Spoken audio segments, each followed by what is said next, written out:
NSA Ajit Doval visits exhibition on minorities in Bangladesh. उन्होंने कहा कि जी ये the never ending persecution of minorities in Bangladesh.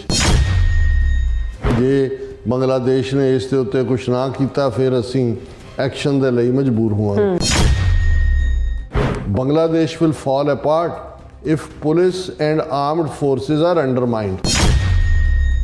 इन्हां दी कोशिश है भी बांग्लादेश लॉ एंड ऑर्डर की सिचुएशन क्रिएट होए, उत्थे बदअमनी होए, हिंदुआं दी परसिक्यूशन का मुद्दा बार बार रिपीट करो। जिवें 1971 दे विच बहाना बना के जी यात्रु जिहड़े ने वो इलीगल रिफ्यूजी आ गए और जुल्म हो रहा है, इंडिया ने फौज भेजी सी।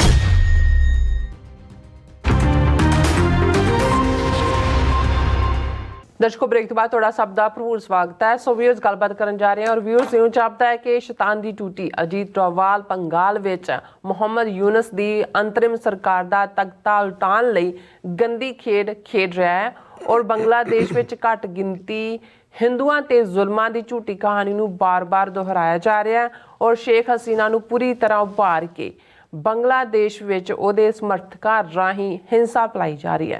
सो इस बारे आपां गलबात करन जा रहे हैं। सो असीं चाहांगे कि तुसीं इसी तरह बने रहना, देखण सुन लिया, लिखण लई तुहाडा सब दा बहुत बहुत धन्नवाद जी। डॉक्टर साहब की कहना चाहोगे?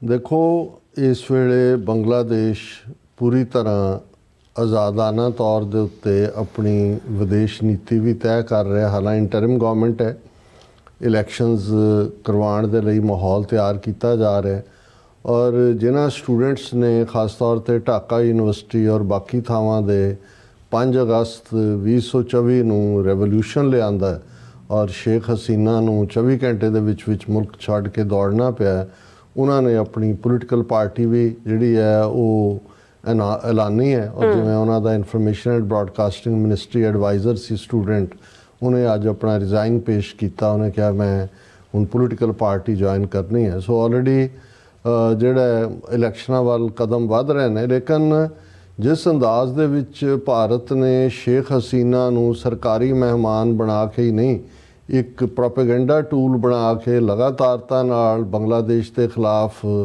ਉਸ ਨੂੰ ਜਿਹੜਾ ਉਸ ਤੋਂ ਪ੍ਰਚਾਰ ਕਰਵਾਇਆ ਜਾ ਰਿਹਾ ਬੰਗਲਾਦੇਸ਼ ਦੀ ਹਕੂਮਤ ਦੇ ਖਿਲਾਫ, ਔਰ ਉਹਦਾ ਜਿਹੜਾ ਸਪੋਰਟ ਬੇਸ ਹੈ ਉੱਥੇ ਉਹਨਾਂ ਰਾਹੀਂ ਹਿੰਸਾ ਫੈਲਾਉਣ ਦੀ ਕੋਸ਼ਿਸ਼ ਹੈ।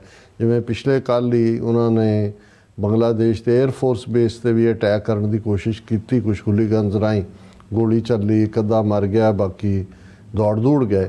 पर ये अपने आप दे विच दसदा है कि भी जिवें भारत ने 1971 च मशरकी पाकिस्तान पूर्वी पाकिस्तान नूं तोड़न दे लई किवें हालात क्रिएट कीते, शेख मुजीबुर रहमान जाने अनजाने च किवें एजेंसियां दे हत्थां 'च खेड गया। हालांकि उहदे नाल भी धक्का होया हो रहा सी क्योंकि उन्होंने पावर नहीं सी दिती जा रही। और मुक्ति बाहिनी के नाँ थले किवें इंडियन आर्मी ने विदिन जिहड़ा है वो जाके वायलेंस की, फिर रिफ्यूजियां के इशू नूं बहुत वड्डा बना के जी इन्ने आ गए तो दूजे इंटरनैशनली ग्राउंड तैयार की। सोवियत यूनीयन के नाल फ्रेंडशिप ट्रीटी जिवें चैकोस्लोवाकिया जां हंगरी नाल उन्हें कीती सी कि जी एक दूजे दीयां फौजां मदद ते जा सकदियां ने। और फिर जिहड़ा बांग्लादेश बना के 14 दिनों के विच उस दे उत्ते उन्होंने बाहर च, हालां भावें शेख मुजीबुर रहमान भी कतल होया, उहदे टब्बर दे बहुत सारे जी जिहड़ियां ये 2 भैणां बाहर सी ये बच गई हैं। और बाद शेख हसीना पावर च आई और उन्हां दा अद्धा पार्ट मिलिटरी रूल ते अद्धा उस किस्म का। शेख हसीना बिल्कुल उन्हां दी पपट बन के अजीत डोवल दी, क्योंकि अजीत डोवल लंबे समय तो जिहड़ा वो कदे राज इंटैलीजेंस ब्यूरो च नैशनल सिक्योरिटी एडवाइज़र के नाँ थले, हुण तां जिहड़ी चंडाल चौंकड़ी है मोदी अमित शाह और इस अजीत डोवल दी और राज चीफ दी, ये किस किस्म के प्लान कर रहे हैं पार्ट असी ट्रांसनैशनल रिप्रैशन सिखां दे हवाले नाल देखिया। हुण बांग्लादेश क्योंकि वो जिहड़े हुण निकले ने वो बिल्कुल भारत दे उस गलबे तो मुक्ति चाहुंदे ने। पाकिस्तान दे नाल उन्हां ने संबंध जोड़े, वपारक भी बन गए, मिलिटैरली भी, और ईवन टर्की और टर्की पाकिस्तान बांग्लादेश अपने आप दे विच एक वड्डा कंबीनेशन बन जाता है। और मुहम्मद यूनस क्योंकि नोबल लॉरिएट है, रिस्पैक्टफुल परसनैलिटी है ਔਰ ਉਹ ਬੜਾ ਬੈਲੈਂਸ ਢੰਗ ਦੇ ਨਾਲ ਇਹ ਸਾਰੇ ਨੂੰ ਕਰ ਰਹੇ। ਹੁਣ ਜਿਹੜਾ ਜਿਵੇਂ ਲੱਗ ਰਿਹਾ ਕਿ ਵੀ ਵਿਦਨ ਤਾਂ ਉਹ ਇਹਨੂੰ ਸ਼ੇਖ ਹਸੀਨਾ ਰਾਹੀਂ ਗੜਬੜ ਕਰਵਾ ਹੀ ਰਹੇ ਨੇ, ਜਿਹੜਾ ਵੱਡਾ ਝੂਠਾ ਇਸ਼ੂ ਬਾਰ-ਬਾਰ ਪ੍ਰਚਾਰਿਆ ਜਾ ਰਿਹਾ ਕਿ ਜੀ ਬੰਗਲਾਦੇਸ਼ ਹਿੰਦੂਆਂ ਦੇ ਉੱਤੇ ਬੜੇ ਜ਼ੁਲਮ ਹੋ ਰਹੇ ਨੇ, ਔਰ ਇਹ ਜ਼ੁਲਮ ਜਿਹੜਾ ਮੈਨੂੰ ਇਹ ਲੱਗਦਾ ਹੈ ਵੀ ਇਸੇ ਇਸ਼ੂ ਨੂੰ ਬਣਾ ਕੇ ਉਹ ਗਰਾਊਂਡ ਤਿਆਰ ਕਰ ਰਹੇ ਨੇ ਕਿ ਉਹ ਡਾਇਰੈਕਟ ਆਰਮੀ ਇੰਟਰਵੈਂਸ਼ਨ ਵੀ ਕਰ ਸਕਣ ਕਿ ਜੀ ਅਸੀਂ ਤਾਂ ਉਹਨਾਂ ਦੇ ਜਿਹੜਾ ਉਹ ਉਹਨਾਂ ਨੂੰ ਮਹਿਫੂਜ਼ ਕਰਨ ਦੇ ਲਈ ਆਏ। ਔਰ ਇਹਦੇ 'ਚ ਕਿਉਂਕਿ ਇਸ ਇਸ਼ੂ ਨੂੰ ਬਹੁਤ ਜ਼ਿਆਦਾ ਇਹਨਾਂ ਨੇ ਚੁੱਕਿਆ, ਔਰ ਐਸ ਜੈ ਸ਼ੰਕਰ ਨੇ ਵੀ ਪਿਛਲੇ ਦਿਨਾਂ 'ਚ ਦਿੱਲੀ ਦਾ ਇੱਕ ਸਮਾਗਮ 'ਚ ਕਿਹਾ ਸੀ ਕਿ ਜੀ ਇਹ ਹੁਣ ਬੰਗਲਾਦੇਸ਼ ਨੇ ਦੇਖਣਾ ਹੈ ਵੀ ਉਹਨੇ ਭਾਰਤ ਦੇ ਨਾਲ ਕਿਸ ਕਿਸਮ ਦੇ ਸੰਬੰਧ ਰੱਖਣੇ ਨੇ, ਲੇਕਿਨ ਬੰਗਲਾਦੇਸ਼ ਜੋ ਹਿੰਦੂਆਂ ਦੇ ਨਾਲ ਵਾਪਰ ਰਿਹਾ ਉਹ ਬੜਾ ਕੰਡੈਮਨੇਬਲ ਹੈ। ਔਰ ਦੂਜਾ ਉਸ ਦੇ ਜਵਾਬ ਦੇ ਵਿੱਚ ਜਿਹੜਾ ਉਹਨਾਂ ਦਾ ਪੈਰਲਲ ਹੈ ਤੌਹੀਦ ਹੁਸੈਨ, ਫੋਰਨ ਮਿਨਿਸਟਰ ਨਹੀਂ ਹੈ, ਐਡਵਾਈਜ਼ਰ ਹੈ, ਉਸ ਨੇ ਕਿਹਾ ਕਿ ਵੀ ਬੰਗਲਾਦੇਸ਼ ਦਾ ਰੁਖ ਭਾਰਤ ਦੇ ਨਾਲ ਸੰਬੰਧਾਂ ਨੂੰ ਲੈ ਕੇ ਸਾਫ਼ ਹੈ। ਅਸੀਂ ਬਰਾਬਰੀ ਔਰ ਸਾਂਝੇ ਹਿੱਤਾਂ ਤੇ ਆਧਾਰਿਤ ਚੰਗੇ ਕੰਮਕਾਜੀ ਸੰਬੰਧ ਚਾਹੁੰਦੇ ਨੇ, ਪਰ ਅਸੀਂ ਭਾਰਤ ਦੀ ਕੋਈ ਕਾਲੋਨੀ ਨਹੀਂ ਹੈ ਕਿ ਵੀ ਅਸੀਂ ਉਹਨਾਂ ਦੇ ਹੁਕਮਾਂ ਥੱਲੇ ਜੀਣਾ। ਫਿਰ ਉਹਨਾਂ ਨੇ ਕਿਹਾ ਕਿ ਵੀ ਇਹ ਸ਼ੇਖ ਹਸੀਨਾ ਭਾਰਤ 'ਚ ਬੈਠ ਕੇ ਜੋ ਟਿੱਪਣੀਆਂ ਕਰ ਰਹੀ ਹੈ ਇਹ ਦੋਨਾਂ ਦੇਸ਼ਾਂ ਦੇ ਲਈ ਬਹੁਤ ਖਤਰਨਾਕ ਹੈ, ਨੁਕਸਾਨਦੇਹ ਹੈ। ਜੇ ਅਸੀਂ ਸੰਬੰਧਾਂ 'ਚ ਸੁਧਾਰ ਕਰਨਾ ਚਾਹੁੰਦੇ ਹਾਂ ਤਾਂ ਫਿਰ ਇੰਡੀਅਨ ਗੌਰਮੈਂਟ ਇਸ ਗੱਲ ਨੂੰ ਯਕੀਨੀ ਬਣਾਏ ਕਿ ਵੀ ਇਹ ਭਾਰਤੀ ਮੇਜ਼ਬਾਨੀ ਦਾ ਆਨੰਦ ਲੈਂਦਿਆਂ ਤਰ੍ਹਾਂ ਦੇ ਬਿਆਨ ਦੇਣੇ ਠੀਕ ਨਹੀਂ ਨੇ। ਇਹਦੇ ਨਾਲ ਤਣਾਅ ਹੋਰ ਵਧੇਗਾ, ਭੜਕਾਹਟ ਵੀ ਵਧੇਗੀ, ਔਰ ਸ਼ੇਖ ਹਸੀਨਾ ਦੇ ਬਿਆਨ ਜਿਹੜੇ ਨੇ ਉਹ ਅੱਗ ਦੇ ਵਿੱਚ ਘਿਓ ਪਾਉਣ ਦਾ ਕੰਮ ਕਰ ਰਹੇ ਨੇ। ਔਰ ਇਹ ਉਹਨਾਂ ਨੇ ਕਿਹਾ ਵੀ ਬਾਕੀ ਜਿਹੜਾ ਭਾਰਤ ਮਾਈਨੋਰਟੀਜ਼ ਦੀ ਗੱਲ, ਹਿੰਦੂਆਂ ਦੀ ਗੱਲ ਕਰਦਾ ਬੰਗਲਾਦੇਸ਼, ਉਹ ਆਪਣੀਆਂ ਮਾਈਨੋਰਟੀਜ਼ ਦਾ ਫਿਕਰ ਕਰੇ, ਸਾਡਾ ਉਹਨਾਂ ਨੂੰ ਫਿਕਰ ਕਰਨ ਦੀ ਲੋੜ ਨਹੀਂ ਹੈ। ਅਸੀਂ ਜਿਹੜਾ ਸਾਡਾ ਮੰਨਣਾ ਕਿ ਵੀ ਇਹ ਅਸੀਂ ਇਸ ਮੁੱਦੇ ਦੇ ਉੱਤੇ ਪੂਰੇ ਅਲਰਟ ਹੈ ਔਰ ਭਾਰਤ ਬਾਰ-ਬਾਰ ਇਸ 'ਚ ਦਖਲ ਦੇਣ ਦੀ ਕੋਸ਼ਿਸ਼ ਨਾ ਕਰੇ। ਉਹਨਾਂ ਨੇ ਕਿਹਾ ਵੀ ਮੇਰੇ ਕੋਲ ਬਰਾਬਰ ਦੇ ਇਸ ਗੱਲ ਦੇ ਸਬੂਤ ਨੇ ਕਿ ਭਾਈ ਅਸੀਂ ਸਾਰਿਆਂ ਨੂੰ ਹੀ ਜਿਹੜੇ ਨੇ ਉਹ ਬਰਾਬਰ ਦੇ ਹੱਕ ਦਿੰਦੇ, ਅਤੇ ਜੇ ਅਸੀਂ ਸੰਬੰਧਾਂ 'ਚ ਸੁਧਾਰ ਚਾਹੁੰਦੇ ਤਾਂ ਫਿਰ ਇਹ ਜ਼ਰੂਰੀ ਹੈ ਕਿ ਇੱਕ ਐਜ਼ ਏ ਇਕੁਅਲ ਜਿਹੜਾ ਅਸੀਂ ਇਹ ਸਾਰਿਆਂ ਨੂੰ ਦੇਖੀਏ।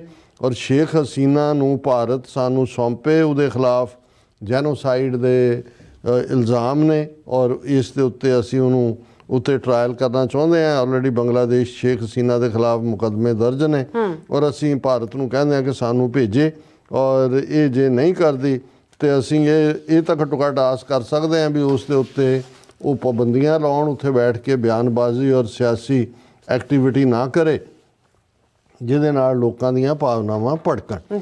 ਹੁਣ ਇਹ ਸਾਰਾ ਬੜਾ ਫੋਰਸਫੁਲ ਸਟੈਂਡ ਹੈ ਇਸ ਦੇ ਉੱਤੇ। ਹੁਣ ਚੱਲ ਕੀ ਰਿਹਾ ਹੈ ਵੀ ਕਿਵੇਂ ਈਵਨ ਜਿਹੜਾ CPIM ਦਾ ਇੱਕ ਲੀਡਰ ਹੈ ਮਿਸ ਪ੍ਰਕਾਸ਼ ਕਰਾਤ, ਉਹਨੇ ਕਿਹਾ ਕਿ ਵੀ RSS has plans to make West Bengal ਦਾ epicentre of communal forces. ਹੁਣ ਵੈਸਟ ਬੰਗਾਲ ਦੇ ਵਿੱਚ ਵੀ ਮੁਸਲਮਾਨਾਂ ਦੀ ਆਬਾਦੀ ਆਲਮੋਸਟ 1/3 ਇੱਕ ਤਿਹਾਈ ਮੁਸਲਮਾਨ ਨੇ। ਮਮਤਾ ਬੈਨਰਜੀ ਨੇ ਸਭ ਨੂੰ ਪ੍ਰੋਟੈਕਟਿਵ ਅੰਬਰੇਲੇ ਥੱਲੇ ਲਿਆ, ਪਰ ਇੰਡੀਆ ਇਸ ਸਾਰੇ ਪਾਰਟ ਨੂੰ ਜਿਹੜਾ ਬੰਗਲਾਦੇਸ਼ ਦੇ ਹਿੰਦੂਆਂ ਨਾਲ ਹੋ ਰਿਹਾ ਹੈ ਝੂਠਾ ਪ੍ਰਚਾਰ ਕਰਕੇ ਉਹ ਇੱਕ ਉਹਦਾ ਫਾਇਦਾ ਵੈਸਟ ਬੰਗਾਲ 'ਚ ਵੀ ਚੁੱਕਣਾ ਚਾਹੁੰਦੇ ਨੇ ਵੀ ਉੱਥੇ ਫਿਰਕੂ ਦੰਗੇ ਹੋ ਜਾਣ ਕਿ ਵੀ ਉਹਨਾਂ ਦੇ ਖਿਲਾਫ। ਦੂਸਰਾ, ਜਿਸ ਅੰਦਾਜ਼ ਜਦੋਂ ਅਸੀਂ ਇਹ ਅਜੀਤ ਡੋਵਲ ਦੀ ਡਰਟੀ ਗੇਮ ਕਿਹਾ ਤੇ ਇਹ ਵਿਵੇਕਾਨੰਦ ਫਾਊਂਡੇਸ਼ਨ ਨਾਂ ਦੀ ਜਮਾਤ ਅਜੀਤ ਡੋਵਲ ਦੀ ਬਣਾਈ ਹੋਈ ਹੈ, ਉਹਦੇ ਥੱਲੇ ਹੀ ਅੰਨਾ ਹਜ਼ਾਰੇ ਦਾ ਅੰਦੋਲਨ ਚਲਾਇਆ ਗਿਆ ਸੀ। ਵਿਵੇਕਾਨੰਦ ਫਾਊਂਡੇਸ਼ਨ ਦੇ ਥੱਲੇ ਹੀ ਰਣਬੀਰ ਨਾਂ ਦਾ ਇੱਕ ਟਾਕ ਸ਼ੋਅ ਦੇ ਨਾਂ ਥੱਲੇ ਜਿਹੜਾ ਹੁਣ ਅੱਜ ਕੱਲ੍ਹ ਤਾਂ ਉਹ ਕੰਟਰੋਵਰਸੀ 'ਚ ਫਸਿਆ ਹੋਇਆ ਹੈ, ਉਹਨੇ ਜਿਹੜਾ ਉਹ ਇੰਡੀਆ ਗੌਟ ਟੈਲੈਂਟ ਕੇ ਕਿਹੜੇ ਸ਼ੋਅ ਦੇ ਵਿੱਚ ਕੋਈ ਬੜਾ ਐਬਸਰਡ ਜਿਹਾ ਸਵਾਲ ਪੁੱਛਿਆ, ਪਰ ਇਹ ਵੀ ਉਹਨਾਂ ਦਾ ਹੀ ਫਰੰਟ ਵਿਵੇਕਾਨੰਦ ਫਾਊਂਡੇਸ਼ਨ ਦਾ। ਹੁਣ ਇਹ ਖਬਰ ਹੈ NSA Ajit Doval visits exhibition on minorities in Bangladesh, organiser sees a message. ਹੁਣ ਵਿਵੇਕਾਨੰਦ ਇੰਟਰਨੈਸ਼ਨਲ ਫਾਊਂਡੇਸ਼ਨ ਜਿਹਨੂੰ ਹੈਰਾਨੀ ਜਿਹੜਾ ਹੈਡ ਹੀ ਅਜੀਤ ਡੋਵਲ ਕਰਦਾ, ਉਹਨਾਂ ਨੇ ਇੱਕ ਐਗਜ਼ੀਬਿਸ਼ਨ ਲਾਈ ਕਿ India's deep concern over plight of minorities in Bangladesh, ਔਰ ਉਹਦੇ 'ਚ ਇਹ ਹੈ ਕਿ ਜੀ ਅਜੀਤ ਡੋਵਲ ਨੇ ਵਿਜ਼ਿਟ ਕੀਤਾ ਉਸ ਐਗਜ਼ੀਬਿਸ਼ਨ ਨੂੰ। ਉਹਨਾਂ ਨੇ ਕਿਹਾ ਕਿ ਜੀ ਇਹ the never ending persecution of minorities in Bangladesh, ਕਿ ਜੀ ਇਹ ਮੁੱਕ ਹੀ ਨਹੀਂ ਰਹੀ। ਔਰ ਉਹਦੇ 'ਚ ਇਸ ਨੂੰ ਵਿਵੇਕਾਨੰਦ ਇੰਟਰਨੈਸ਼ਨਲ ਫਾਊਂਡੇਸ਼ਨ ਦਾ ਫੋਕਸ ਸੀ systematic discrimination and violence faced by religious and ethnic minorities in ਉਹੀ ਹਿੰਦੂਆਂ ਦਾ ਰੌਲਾ। ਔਰ ਇਹ ਉਹਨੇ ਇਸ ਮੌਕੇ ਦੇ ਉੱਤੇ ਡੋਵਲ ਦੀ ਪ੍ਰੈਜ਼ੈਂਸ ਨੇ ਇਹ ਵੀ ਦੱਸ ਦਿੱਤਾ ਹੈ ਵੀ ਭਾਰਤ ਕਿੰਨਾ ਫਿਕਰਮੰਦ ਹੈ ਹਿੰਦੂ ਮਾਈਨੋਰਿਟੀਜ਼ ਦੇ ਨਾਲ ਜੋ ਕੁਝ ਵਾਪਰ ਰਿਹਾ ਹੈ ਉਸ ਨੂੰ ਲੈ ਕੇ।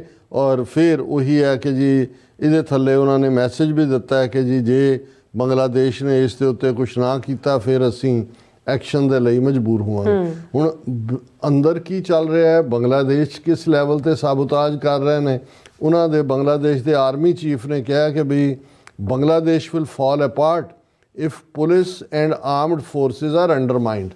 ਕਿ ਇਸ ਵੇਲੇ ਜੇ ਗਲੂ ਦੀ ਤਰ੍ਹਾਂ ਬੰਗਲਾਦੇਸ਼ ਨੂੰ ਟੁਗੈਦਰ ਰੱਖ ਸਕਦੀ ਹੈ ਤਾਂ ਉਹਨਾਂ ਦੀ ਫੌਜ ਔਰ ਪੁਲਿਸ, ਕਿਉਂਕਿ ਇਹਨਾਂ ਸ਼ੇਖ ਹਸੀਨਾ 15 ਸਾਲ ਉੱਥੇ ਬੜੀ ਰਹੀ, ਉਸ ਤੋਂ ਪਹਿਲਾਂ ਵੀ ਸੀ, ਔਰ ਇਹਨਾਂ ਦੀ ਕੋਸ਼ਿਸ਼ ਹੈ ਵੀ Bangladesh law and order the situation create ਹੋਏ ਜੀ, ਉੱਥੇ ਬਦਅਮਨੀ ਹੋਏ, ਹਿੰਦੂਆਂ ਦੀ ਪਰਸੀਕਿਊਸ਼ਨ ਦਾ ਮੁੱਦਾ ਬਾਰ-ਬਾਰ ਰਿਪੀਟ ਕਰੋ, ਔਰ ਉਸ ਬਹਾਨੇ ਨਾਲ ਜਿਵੇਂ 1971 ਦੇ ਵਿੱਚ ਬਹਾਨਾ ਬਣਾ ਕੇ ਕਿ ਜੀ ਯਾਤਰੂ ਜਿਹੜੇ ਨੇ ਉਹ ਇਲੀਗਲ ਰਿਫਿਊਜੀ ਆ ਗਏ ਔਰ ਜ਼ੁਲਮ ਹੋ ਰਿਹਾ, ਇੰਡੀਆ ਨੇ ਫੌਜ ਭੇਜੀ ਸੀ।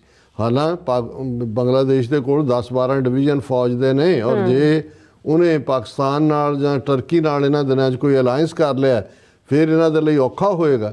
ਪਰ ਮੈਨੂੰ ਇਹ ਲੱਗਦਾ ਕਿ ਵੀ ਇਹਨਾਂ ਨੂੰ ਇਹ ਲੱਗਦਾ ਹੈ ਕਿ ਇਹ ਇਸ ਤਰੀਕੇ ਨਾਲ ਕਰ ਸਕਦੇ ਨੇ, ਪਰ ਇਸ ਦਾ ਇਹਨਾਂ ਨੂੰ ਫਿਰ ਖਮਿਆਜ਼ਾ ਵੀ ਭੁਗਤਣਾ ਪਵੇਗਾ। ਜੀ ਡਾਕਟਰ ਸਾਹਿਬ ਤੁਹਾਡਾ ਬਹੁਤ ਬਹੁਤ ਧੰਨਵਾਦ। ਸੋ ਇੱਥੇ ਲੈਣੇ ਬ੍ਰੇਕ। ਵਿਊਅਰਸ ਤੁਸੀਂ ਇਸ ਤਰ੍ਹਾਂ ਬਣੇ ਰਹਿਣਾ, ਮਿਲਦੇ ਹਾਂ ਛੋਟੇ ਜਿਹੇ ਵਕਫੇ ਤੋਂ ਬਾਅਦ।